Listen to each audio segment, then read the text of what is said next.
వచ్చాక నేను చేసిన 2 పనుల్లో ఒకటి స్వర్గీయ నందమూరి తారక రామారావు గారు విగ్రహావిష్కరణ సంతరావులో చేయడం, 2 నియోజకవర్గంలో సుమారుగా 6-7 వేల మంది మైనారిటీ సోదరులతో ఈరోజు మీతో ఈరోజు గడపడం, ఎన్నికల సమరానికి ఎన్నికల ప్రక్రియకి ఈరోజు నాంది పలకడం చాలా కాకతాళీయంగా జరిగినా ఖచ్చితంగా జరగాల్సిందే జరిగిందని చెప్పి నేను ఈ సందర్భంగా తెలియజేస్తా ఉన్నాను.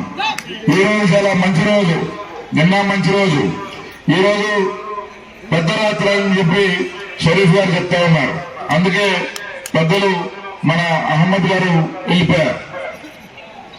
ఇంత పర్వదినాన మీరు ప్రార్థన చేస్తారు మన కుటుంబం కోసం, మన బిడ్డల కోసం. ఈ రోజు మన రాష్ట్రం కోసం, మన పార్టీ కోసం, ఈ సమాజం కోసం మనం అందరం కూడా భగవంతుని ప్రార్థించాల్సిన అవసరం ఉందని చెప్పి తెలియజేస్తుంది. అందరినీ ఒక మంచి పరిపాలన ఈ రాష్ట్రంలో జరగాలి అంటే రేపొద్దున తెలుగుదేశం జనసేన ప్రభుత్వం ఏర్పడాలి.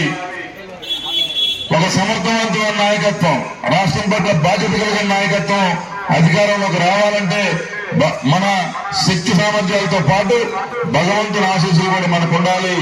ఈరోజు మీరు ప్రార్థన చేసేటప్పుడు లేకపోతే నమాజ్ చేసేటప్పుడు మీరు భగవంతుణ్ణి ఈ విషయం కూడా ప్రార్థించాలని చెప్పి కోరుకుంటూ 24 ఎన్నికలు అయిపోయిన తర్వాత మళ్ళీ 29 ఎన్నికల లోపు అంటే 5 సంవత్సరాల లోపు మన 95 పంచాయతీల్లో 55 పంచాయతీల్లో మైనారిటీ సోదరులు ఉన్నారు. 4 కానీ 4,000 మంది కానీ.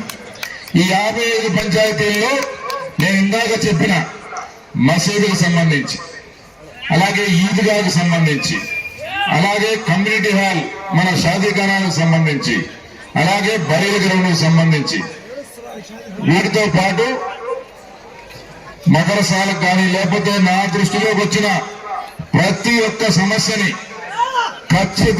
ఖచ్చితంగా పూర్తి చేసి మళ్ళా మీ దగ్గరకు